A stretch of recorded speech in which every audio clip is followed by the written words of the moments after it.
So you're a good squatter? I'm a decent squatter, yeah. What's your 1 rep max? Do you want to? I don't know it exactly In pounds, kilos. It's 500 pounds. Oh, it's 500 Yeah. pounds. Okay, that's a lot. That's a lot. I like That's the squat. probably my combined total with all the 3 major movements. All of the movements, yeah. But I've been squatting since I was 13 years old. And you never had any problems with your back or your knees? I've had like little injuries, but I've, knock on wood, never had a big injury. So in 2018, so from 2018 to 2020, I had this really bad nagging knee pain, but it wasn't necessarily from squatting, specifically the back squat. It was from just the volume of squatting I was doing in all movements, right? Because I was training for CrossFit. So every single time I was squatting, like I was re-aggravating this injury. And it wasn't quite an injury. It was just a little tendinopathy. Like my patella tendon was smoked. I've had that. And then there have been a couple of times, 3 times that so I guess that's a few, where I've popped my back on a back squat, which is just if I drive a lot or I travel a lot and I'm sitting, my hip flexors will get really tight, right? And then when I go to squat, my hip flexors being tight will expose my back a little bit, and I'll just tweak my QL. And I've fallen actually a couple of times because of that. So like I'll be coming up out of the squat, and this is where it happens, same time, same place every time. I'll be coming up out of that squat and right above parallel. So like I'll make it above parallel, it'll go, and I'll fall forward. But those are the only things that I've ever had. Yeah, I recently had the same thing. I was in Berlin at the Coaches Congress, and we drove home. It was like 7-hour drive. And I mean, my back is always like really bad, right? My knees used to be very bad. They're okay now because I don't really squat anymore. Okay. So, but my back still is really bad, and I don't know where it's coming from. But I was doing back squats on Monday, and we drove home on Sunday, and I was feeling pretty good. And I just did body weight back squats for 10 or 12 reps. And like in the 3rd set, I was feeling like, oh shit, it doesn't feel right, but it's good enough. I can make a 4th set. I shouldn't have done that. Yeah. And since then, which is like, I don't know, it's like 2.5 months, I have severe back pain. And I need to like make an appointment in the MRI next week. Yeah, I have to do that. You got to go see somebody about that. I mean, you probably know that, right? So you have pain and you feel like, oh shit, that's bad. And then you work out and it's getting better. And you think like, okay, maybe I don't have to see a doctor. Maybe I can push through, but it's not going away. So yeah, if it's not going away, you gotta see somebody for it. I have been able to a couple of times feel if something was coming on my back. But twice I felt totally fine. I felt nothing. And then it went. Though I video a lot of my sets when I'm weightlifting just so I can like coach my technique or send them to Amy Everett, who helps me, who coaches my weightlifting. And I can see now when my hip flexors are really tight, I stand up weird. Where like I don't feel like I'm standing up weird, but I can see it in the video that I will hitch around a certain part in the squat, and that's when I know I'm not going to push it. So I think a big part of this kind of problems is because you talked about volume, right? Mm-hmm. Too much volume. And I think, or I see it in my own training and in my affiliate, that a lot of people, they train with too much volume because they don't really give a shit about the programming in the class. They want to do their own thing in the open gym. And you can blame them. I was the same guy like 10 years ago. So, but programming is a very, very crucial point. Yeah. And it's one of the things I want to talk with you about is how to like write a good programming, how to follow programming. And you just did a keynote on strength training as a base of everything. And I think that's what we should talk about today. Cool. Yeah, so for those listening, I just gave a keynote up on a big stage, my 2nd time ever being on a stage like that. How did it feel? The first day was, yesterday I got off the stage and I said to my girlfriend, I was like, I hated that. Have you been nervous? Yeah, but which is funny because I speak in front of people all the time, right? Like I'm a coach and I travel the world and have coached in front of all sorts of people whose language I don't speak. I've coached in front of. And so going into this, in the weeks leading up, I was starting to get really nervous. And a part of it, I think, is that I was speaking in front of people who are peers to me, right? Who I've looked at their training before their programming or like listen to them speak and to learn. And they were going to be sitting in the audience. So part of that was nerve-wracking, but it was much more nerve-wracking than I expected to speak in front of the people, which is what I was not worried about coming here. So yesterday I got up there, and for those that know me, like I move around a lot. Like even sitting here, I move my hands, like I move around. My feet were glued to where I was on the stage yesterday, and like I got through it. I delivered the information in the way that I mostly wanted to. Like I sounded, I think, coherent, but I was not fully Jake, right? Like moving around. Today was totally different, like much more relaxed, moved around a lot, felt really good. Even the audience today was much more open, right? I think that we had dinner last night and people got to know each other. And so there was an air of openness happening and the audience engaged a lot more today. And I think that the topic that I talked about, which is what we'll talk about here, and that's strength training as the base of training for everything, right? And that's not me saying it's the most important thing, but using it as the base. And I was talking specifically to affiliates. They were really engaged with that presentation, or at least it felt like it. And it felt like I was providing something that was maybe useful for them, more so than the talk yesterday, because the talk yesterday was about elite athletes, which a lot of folks don't work with. And if you think you want to work with them and then decide. I do like working with them, but I think that it's easy to look at and be like, that's the top of the mountain, and then get to the top of the mountain and be like, well, I don't know that this is. They're only cooking with water. Yeah. But working with the athletes that we have at HWPO is like a huge joy. So we already know that you're a good athlete when you can squat like 500 pounds. But how did your coaching career start? Yeah, so I stopped being an athlete because I wasn't that good of an athlete. No, technically, my coaching career started when I was 15. Well, I totally shouldn't have How been old coaching. are you now? I don't know that anybody should let me do that. I'm 26. I mean, I'm 32. Yeah, so. I look 45, I know. That's what people like to tell me. That's the squatting. Yeah, it's the squatting. That's why I look so young, of because I don't squat training. anymore. Exactly, yeah. If you don't go too heavy and you don't do too much volume, you won't have any gray hair at 26. But I got really into training when I was 12. And then I got really into strength training when I was 13, and I competed in powerlifting, and I'd get my phone taken away at school all the time because I would be reading Elite FTS articles or T-Nation articles in class. I wasn't even doing anything cool like texting girls. I was like just reading about fitness and training and reading about all of these different programming methods and like scientific articles, all of this stuff. And if I applied that to my school, I'd have been first in my class. I was doing like the most when it came to reading about training, but I was disinterested in school. And so I started playing football, and I was decently strong as a high schooler, like compared to my peers, because I had just started earlier and I really, really, really wanted it. And my football coach was like, hey, do you want to write our strength program and like coach our strength program? And I was like, yeah, sure. So all the guys would come over to my house and we would do training, and my basement got too small. And so from there I reached out to a local CrossFit gym and I said, hey, can we use your facility? And they were like, sure, who's going to coach you? And I was like, well, me. And they were like, well, no, we'll give you 2 classes a week and we'll do them specific strength and conditioning football classes. This was just via an email. And they said that they would set up these 2 classes a week and they charge us $26 a month a person. That's it. And our football team got how many people showed up? Like 50? Yeah. Then it's a good deal, right? It's totally a good deal, but like they were so gracious with it, so gracious with their time. And that's how I got into CrossFit. And then I started coaching CrossFit when I was 18. But before that, I was teaching people how to back squat and deadlift in my basement.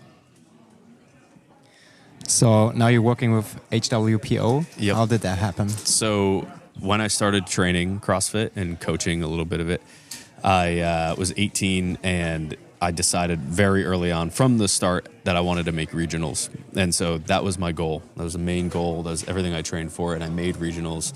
And during that time, I had went to college. So I moved from where I grew up to about 2 hours away and was going to college there. I was coaching at a CrossFit gym called Full Range CrossFit in Rhode Island. And Sammy works there. So Sammy Moniz, worked at that gym. We became friends, and then she started bringing Matt around. Matt and I became friends.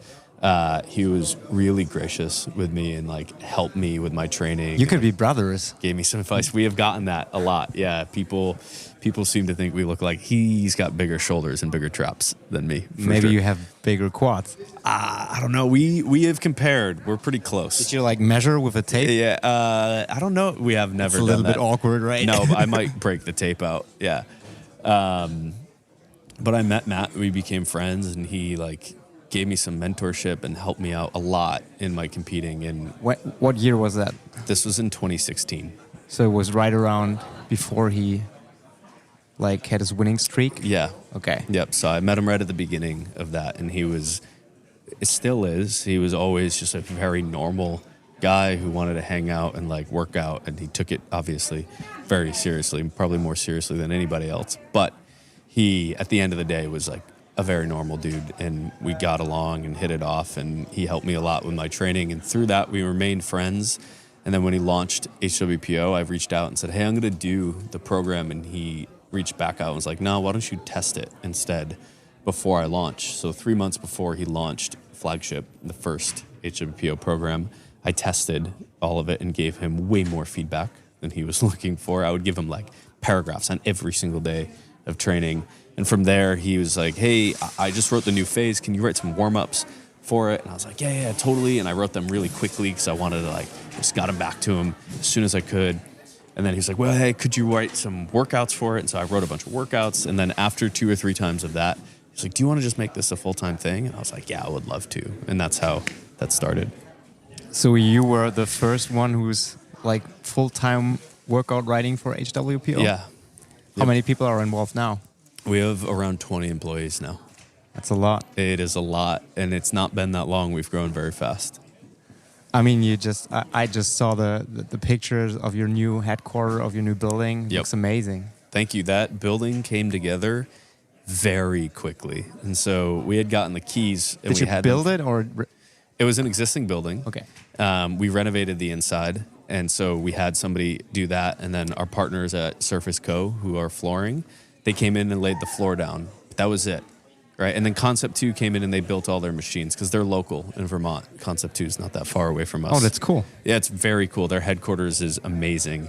And the guys that work there are just super fun people and like really willing to help out. They've known Matt forever. And they came over to the gym and they built all of our equipment, all of our Concept 2 equipment. So we have 6 of everything. They built it all in a day. And so that was there. And then on Wednesday, April 10th, we got an 18-wheeler from Rogue, a shipment completely full. It took us 2.5 hours to unload it with a forklift. But that's pretty fast, actually. We had the same thing. So we were at regionals in Germany, in Berlin, like, I don't know how long it's ago, years ago. And they had this CrossFit booth. And there's a Facebook group of CrossFit owners in Germany. And they wrote in the group, yeah, it doesn't make any sense for us to like ship the regional booth back to the US. So if someone wants it, you can have it, but you have to take it all and you have to pick it up. Wow. And no one wanted it. So I have a friend who has like a company who like ships stuff. Yep. And ask him how much is it to drive there and just pick it up. And he's like $1,000, and I said, okay, just do it. Yeah. And I had no expectation whatsoever. How much right? you're about to get? Yeah. And then this truck came and it was like full. Like there was like 20 new ab mats and like 511 tactical weight vests, and it was crazy. It was like 25,000 grand or something. Yeah. For $1,000, so it was the best deal I ever did, right? Yeah, you just had to do a little bit of work to get it. So that's what we got, was an 18-wheeler full of stuff. And much like you, we opened it up and we went, how much of it's ours? And the guy goes, all of it. We had a forklift, and so... I mean, that stuff is probably pretty heavy, right? It's like rigs and dumbbells. We had rigs, dumbbell, shit. everything that you could imagine for this gym we had on this 18-wheeler. And so we spent the entire day unloading and putting it into the gym. And just placing it where it was going to go was like the whole day. So we spent all of Wednesday, April 10th. I remember this because it was a big project. What year was it? This was last year. 2023? 2023, yeah. It's only 1 year. Not even, it's like 9 months. Yeah. We haven't even been in the space for a full year. That was day one. Day two, we came in and we spent 14 hours. I am not exaggerating. 14 hours unboxing equipment and breaking down the boxes. That was it. We didn't build equipment that day. We just unboxed it. How many people worked there full time at the time? So doing that unboxing day, there was 4 people there. So 4 of us, 14 hours. And we got it done. And then that was the day after, right? So that was the 11th. Our grand opening was on the 15th. And so we put this gym together in just less than a week. And we put the rig up. And I remember we put this rig up. It was custom. And we're looking at the rig and we're going, man, like this is really weird that Rogue would do that. Everything's a 1/4 inch off. And we're sitting there, we're like, Rogue, they wouldn't do that. Rogue doesn't make mistakes. And if they say they're going to do it, they do it. Like they're an incredible company. And so we're like, we messed something up. But I had to go home that weekend for Father's Day, for my dad's birthday, actually. So I went home and Matt called me and goes, hey, you're never going to guess what we did. And I was like, what? And he goes, we built the rig the wrong way. And this rig is like huge. This is a massive rig. It takes up the whole space. I was like, what do you mean? Every post was 90 degrees the wrong way. And so we had built this whole rig, spent the whole day building this rig, like really put it together, and we're proud of it. But you didn't like screw it in the ground, right? No, okay. We didn't screw it in the ground, thank God. And so they had to go through, I wasn't there for this process. They had to go through and turn every single post 90 degrees while the rig was already standing after we had built it. But I mean, it could have been much worse. Yeah. It could have been you in had the ground. to disassemble everything. That's what happened to us, actually. Oh, so no. we had a rig and we built it. When we moved, we like disassembled everything. We wanted to put it back up, and the same shit happened. It's like when you don't really like be careful what you're doing and you fuck it up. Like you're just trying to get it done. Yeah. Yeah. I mean, you're tired, you're stressed, and then you just want to get the work done, and then something like that happens. Sammy's dad, he goes to the gym that I coached at in Rhode Island, Full Range. And he had given me a mattress one day, right? And I went over to his house, I strapped it to the truck, and I was about to drive away. And he goes, hey, you didn't strap it down well enough. And I was like, yeah, but it'll be fine. He goes, listen to me. You do it right or you do it again.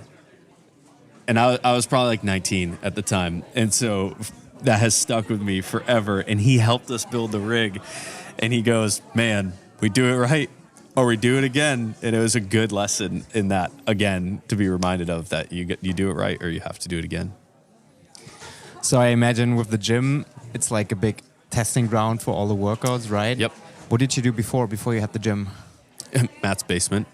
Yeah, it was 1,000 square feet, and like it worked really well, and we had a ton of fun in there. And towards the end, when we had decided we were going to build a building or get the building, we were like, man, when we have the building, it's going to be so nice when we have the build. And now we're like, remember when we were in the basement?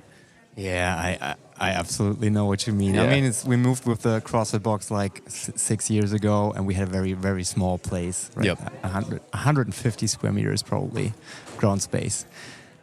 And I thought, this is too small. We have to move. Yeah. But now I look back, and I feel like it was cool the way it was. Right now you have this cool, big space. You're kind of all like in this shared suffering of sorts, where you're like, it's a small space. We got to figure it out. Like you're in it together very much. Yeah, and that big space is just a little bit different. But I'm really glad we have the space. It's cool. So how did the bigger building affect the way you were doing your programming? Did something change, or was it just a new facility? And well, when we program for athletes that are in town, certainly it changed. Like we can do muscle ups on whatever day we want. We used to there was a gym local to us called 802 CrossFit, and they let us come over whenever we wanted. But Muscle Up Monday. yeah, so it was Saturday and Sunday. It was if we did muscle ups, wall balls, rope climbs, shuttle runs, handstand walks, or anything where you had to like cover distance, we were doing it on Saturday or Sunday, no matter what. Now we can do whatever day we want, and that's the main way that it's changed programming. We can also have people do workouts against each other. We can set things up more like if we want to test a regional style workout, right, or semifinals, we can set things up where you move down the floor. And so we have more of that, but it really hasn't changed how we program at all. Though it is nice because now, like, when we were working out of Matt's house, we wouldn't always work at Matt's house. So if I'm riding something and I wanted to test how long like 15 box jump overs are, I would have to wait till the next time I was at Matt's house to test it. Now I can just walk out of my office into the gym, test it, come back in. Or we program a lot of things that like don't have an actual name for our athletes, whether it's an accessory or a warm up. And so I will go into the gym, film something, walk right back into my office, send it off. And that has been very nice. So let's talk about programming. Yeah. I mean, in the keynote, you talked about strength training being the base. So when you with HWPO approach programming, what are your main pillars of programming? Totally. So the keynote, I was asserting essentially that if you're running an affiliate, it makes sense to have strength be the base of your programming because it's the furthest away from what we do in our everyday life. We can get activity in our everyday life by accident most of the time. By walking, my Whoop always tells me I'm doing like a walk. Right. My heart rate goes up. Right. Well, our heart rate's going to go up going up the stairs, walking around. And like the most that we're ever going to act against an external load in our day-to-day life is maybe if we're fighting with our partner and they're really pissing us off. And that feels like an external load. But physically actually going against something that is moving back at you, the only time we're going to do that is with a backpack if we're picking it up, or like if we're picking a box up off the floor or groceries or going up the stairs. And the stimulus from that is not enough to make us stronger, right? Unless you work a manual labor job, different story. And so my point was, if you run an affiliate, it makes sense to give people strength as frequently as possible. But that doesn't mean that it's the most important thing or the only thing, right? I think a lot of people hear that and they go, yeah, but strength is not the most important. And that's not my point. My point is strength is harder to get out in the world. And so we ought to prioritize it to some degree for the people who are coming into our gyms. And the way that we do that is to write a program that reflects that the base of that program is strength. And that can be that we are acting against something external more days than we're not, right? So we're lifting a dumbbell, a barbell, a sandbag, something more days that person comes to the gym than they aren't touching anything. And so at our gym and a lot of gyms, it's 2.5 days a week is how often people typically will show up, right? Changes from gym to gym. You obviously have the guy who shows up every single day, but for the most part, you've got 2.5 touches on that person a week. And if one of those touches or two of those touches, they're not doing any sort of strength training, I think that they're going to see progress over time, but they're going to have to commit for a lot longer, right? So if we know we only have that person for 3 months, because that's like a typical member, right? Well, then we probably aren't going to create that much change in their life. From a physical perspective, maybe we give them the habit of working out and they stick to it once they go somewhere else or they leave us, which is cool. But as far as physical change, we can drive the most by allowing them to touch strength training very frequently. And in the talk, I talked about how strength training doesn't have to look like heavy fives in the back squat. It can be goblet squats with a tempo and the weight's not that heavy, right? But they're focusing on the act of getting stronger. And that's going to drive adaptation in other things as well, right? So we've seen the weak athlete who comes into the gym and they can't go hard enough on the assault bike or the echo bike to really make a difference for them, right? Because they're so weak. And they will probably get strong enough at some point by just doing echo bike to make themselves go hard enough. But we can make that go faster if we just get them stronger. And so that strength will feed our output in cardio movements, right? You get a really strong guy on a rower or girl on a rower, they're going to be able to pull really hard and make themselves tired. And if they can do that, they're going to get a better stimulus out of that conditioning. And so if we can get people strong, they're going to get better stimulus out of conditioning. They're going to be able to get conditioned, and that's going to make them be able to do more strength work because they'll have higher capacity, and both feed on one another. And I don't think one is more important than the other. But I think the base, for me, needs to be in strength. Yeah, I think that's the beauty of CrossFit, right? You do one movement and you get better at it, and like you have this crossover effect to other movements. When you just talked about the ergs and you get stronger and you get better on a rower, for example. Like, I mean, I've been doing strength training for years before I hurt my back and my knees, and then I didn't really like do the heavy strength training, but I still did strength training. And when I did cardio for periods of time and didn't really touch a heavy weight, and I had problems like with the rowing machine to hold 1,000 calories an hour before I could do that like with a with ease, right? Yep. And that's so interesting to see, and for people to understand that there is this layover effect between the strength and the cardio training. There is, and like you said that you weren't able to train for a little bit and you started having some problems on the rower, and if you were just rowing and you were doing no other like loaded activity, your back would probably get a little funky because you're never moving through the positions and challenging them. And we see that a lot with people who have back pain. Like my parents are on the older side. I'm sorry, Mom. My dad doesn't care, but I'm sorry, Mom. And she has a little bit of back pain now, and she knows when she doesn't work out, her back pain's actually worse, right? Because it's just sitting and getting tighter and like not moving. And when she does some squats, and my mom is grabbing a 5-pound dumbbell and doing goblet squats, right? And they're not even perfect goblet squats, but she's moving through that position with the intention of doing it really well. Her back pain is less. She has less of it. When you talk about programming for an affiliate, usually we have this 60-minute class time. And from my perspective as a coach, now at the moment we're using the CompTrain programming. Yep. Because I wanted to test it out before we used affiliate programming, the CAP programming.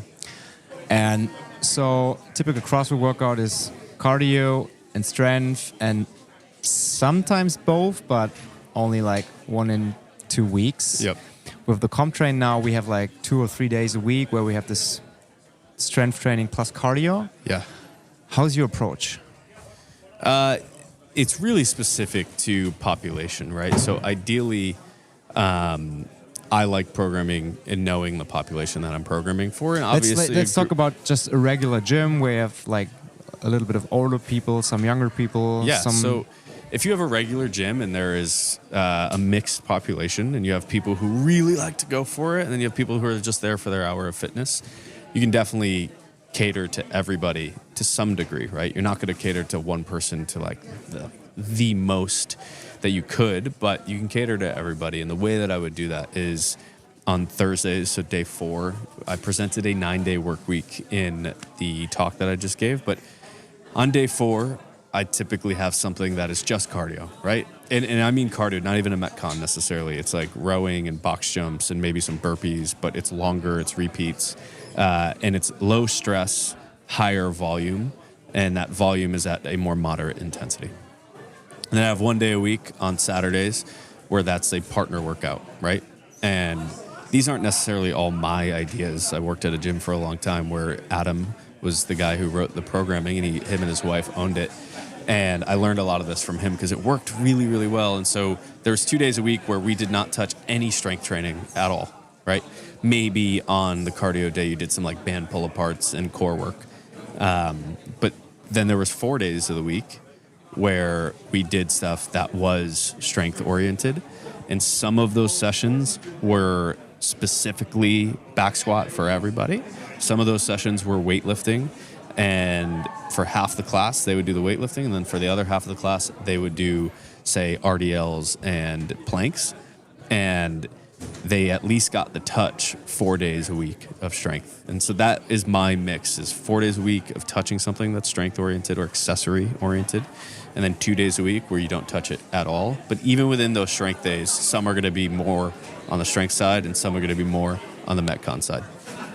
So within one class, you make like this distinction between, okay, you do the weightlifting part and you're a beginner, you're probably not so good at weightlifting, you do something else? Yeah, and it's not always ability level that we distinguish by. We allow people to self-select, right? So if I have somebody come in and they're a professor and they have a really busy day and they like, weightlifting is not their thing. They don't care about it, right? But they want to get fit. And we are a good option for them to get fit.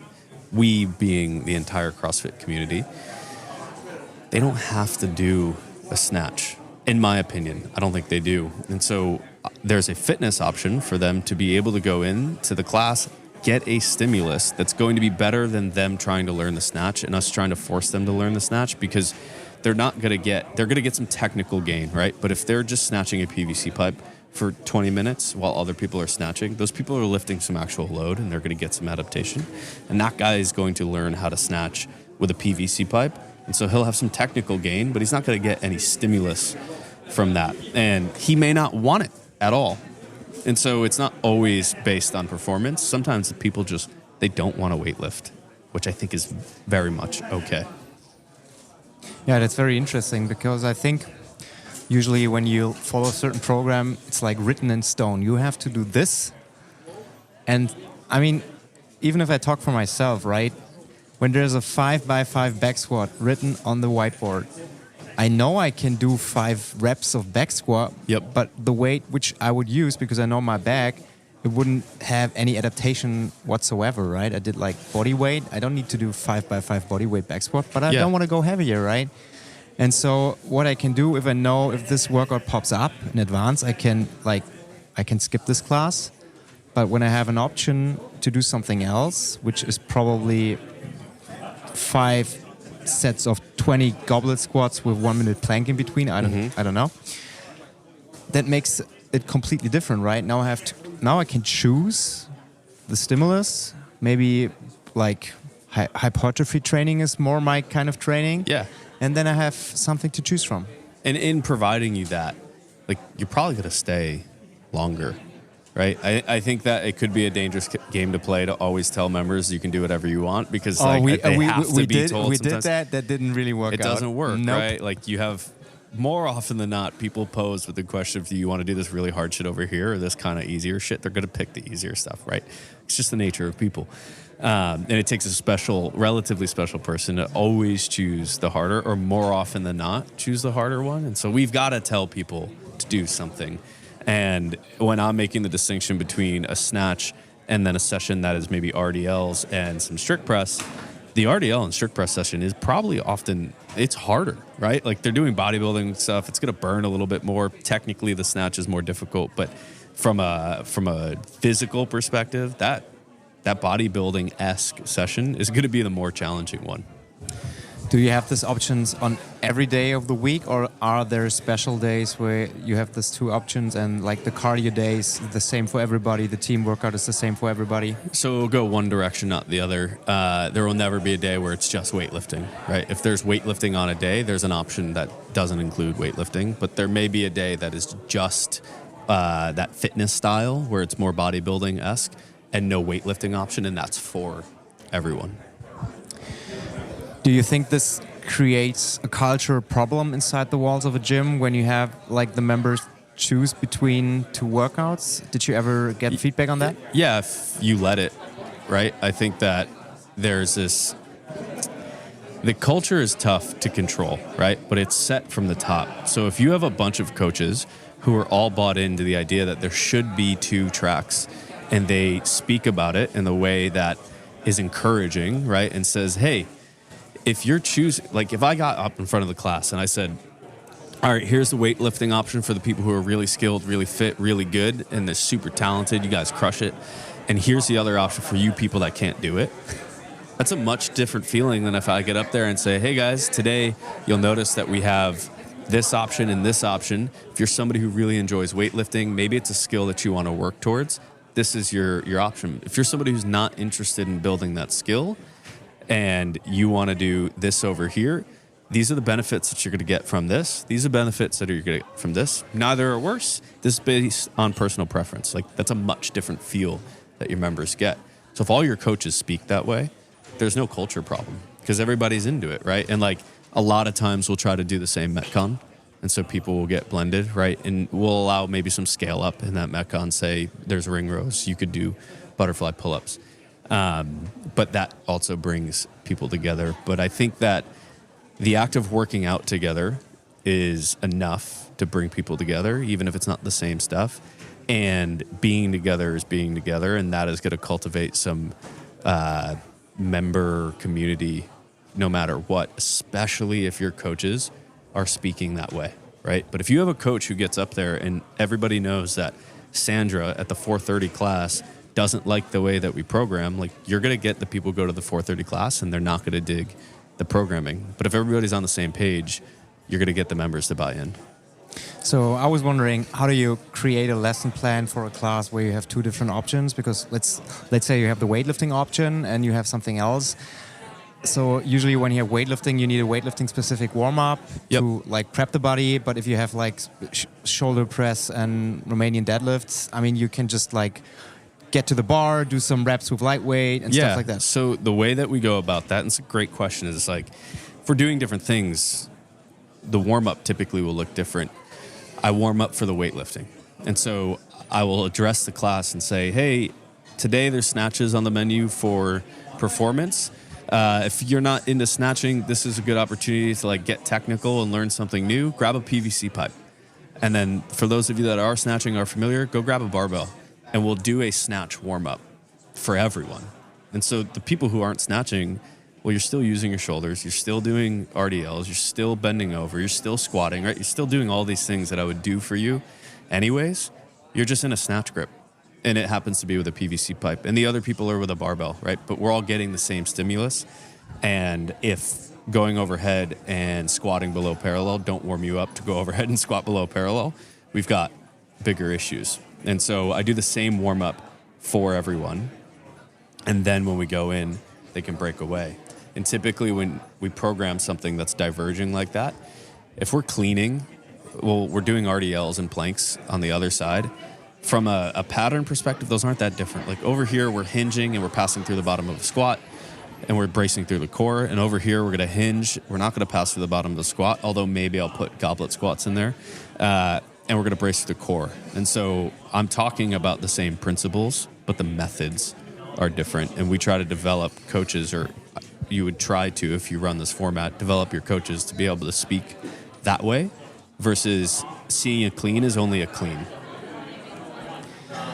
So usually when women start working out at the CrossFit box, they are more likely to dislike weightlifting because usually in the training they have never touched a barbell and they're more used to like this like gym style training or group class training without weights.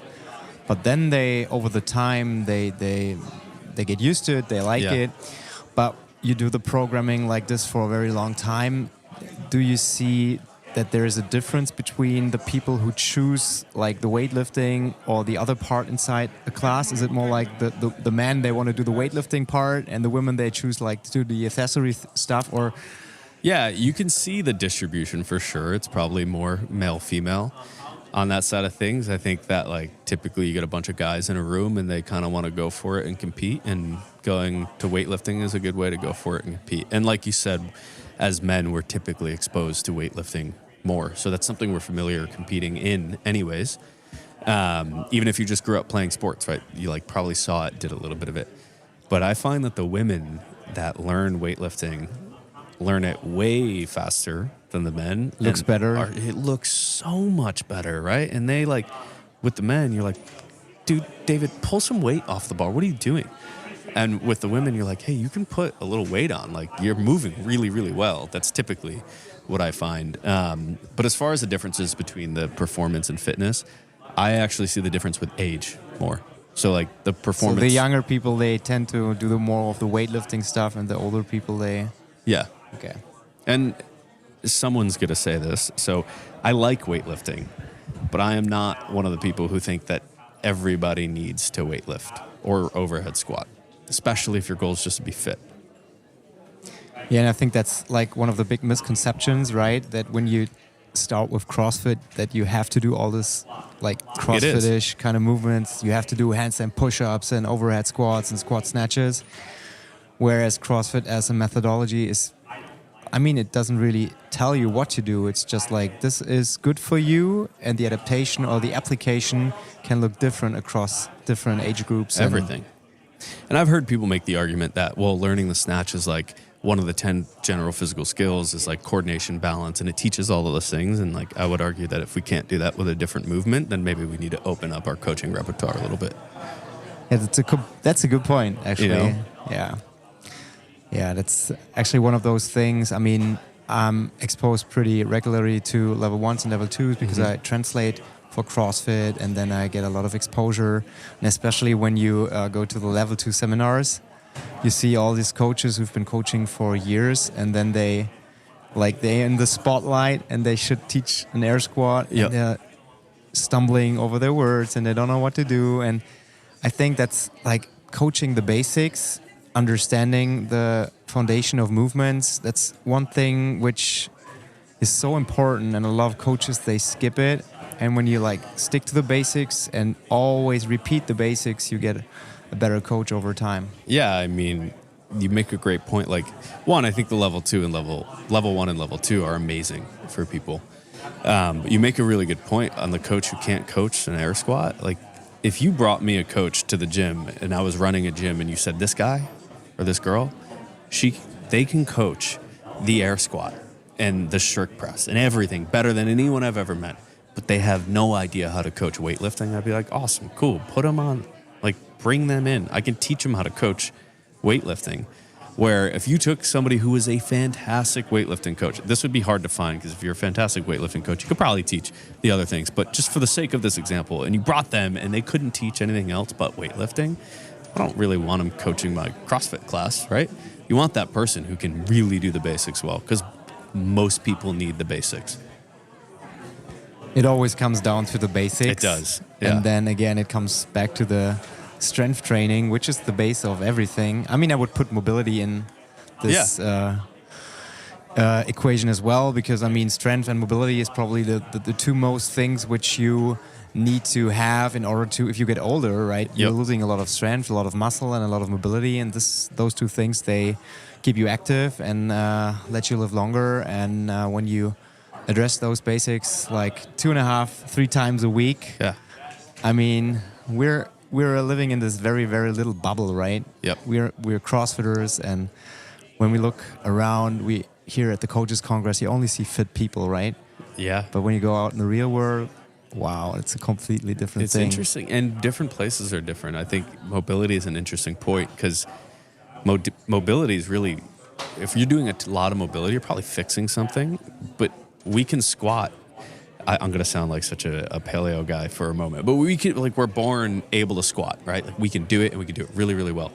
And the only time that we can't do it is when we stop doing it. Like, the only person that you've seen who cannot, there are examples I know out there that this is not true for, but 99% of people who can't get in the bottom of the squat at some point were able to get in the bottom of the squat, and they stopped doing it, right? They stopped getting up off the floor. They stopped getting in that squat. And so, but going back to strength, if you always train that movement with full range of motion, you're probably never going to need a big dose of mobility work, because you're passing through the positions and you've maintained that position. It's much harder to regain a position. I mean, in the end, it's like triaging things, right? When you do an air squat with not proper form, it's not going to kill you, right? You can just practice. When it looks better, you grab a bar and you do some back squat, front squat, whatever. But a lot of people, they're very afraid if their form doesn't look good. And then they don't progress, because they're so like focused on getting like the perfect movement. The same with speed of movement, right? Totally, yeah. I mean, I think that like it's technique, balance, speed, right? Like, if you have the 3, you're good. And yeah, I find people who are afraid to do a movement wrong, but like, we do wrong movements all the time. Like, everyone who picks up their backpack does not set their back, right, and hinge over to pick it up. Like, you bend over half to the side and you scoop your backpack up and you throw it on your shoulder, and like, that's probably more stressful than an air squat with improper technique. And so if picking up your backpack every day doesn't hurt you, like, your improper air squat's not going to hurt you. You can train it and make it better. And I think we were also built to move in ways that are not right here or whatever, right? Like, we can be fluid, and like, our back can be rounded sometimes. And we can be half one bent over and loaded on one side and not the other.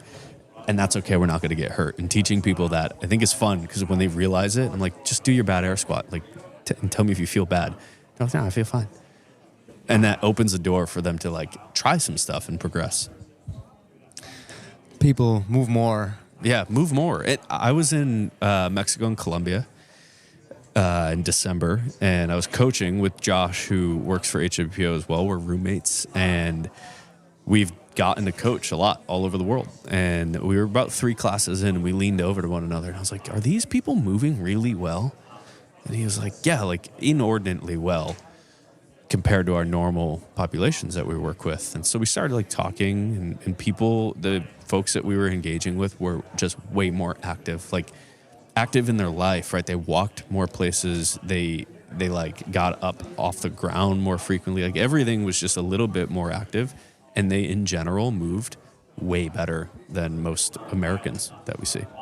Yeah, I think that's a big problem, right? When you go to the gym, it's like 1 hour of 24, but when you move like day in and day out, it gives you a very unfair advantage. Yeah, it does. Yeah, if you move all the time. Like my dad is 77 now, and he has been a roofer, right, a carpenter for his whole life. And now, just now, he's starting to get a little bit immobile, and it's because his knees are really bad. But he can still bench 165. Like he can still do all these things because he never stopped moving. My mom's the same way. She's 67. She does HWPO sweat every single day, and she can access every position that exists. That's so cool. And that's actually, in the end, that's what it's for, right? Yeah. I mean, it's not for like, it's for looking good now, of course. I mean, we'd be lying if it was not for looking good now. But I think as you get older, that's what it becomes. I mean, it's if I could choose now to look good now or feel good when I'm 67 or 77, I would know what to choose, right? Totally. It's like spending money now or saving for later. Sometimes it's easier to spend money now. Yeah, but the problem is like most of the people, they're spending now, right? Yeah. And they don't save. So they hope something happens. Some miracle's going to happen, yeah. It's not going to happen, right? No. So much fun talking to you. Thank you for having me on. Unfortunately, I have a plane to catch, so... You should catch that plane. Yeah, I mean, I want to be stuck in Stockholm, so my dog, it's not a bad place to be stuck. Is waiting for me at home, so... Okay, well, you got to go. Good excuse, right? But it was so much fun, and I hope we talk to each other soon. Yeah, thank you.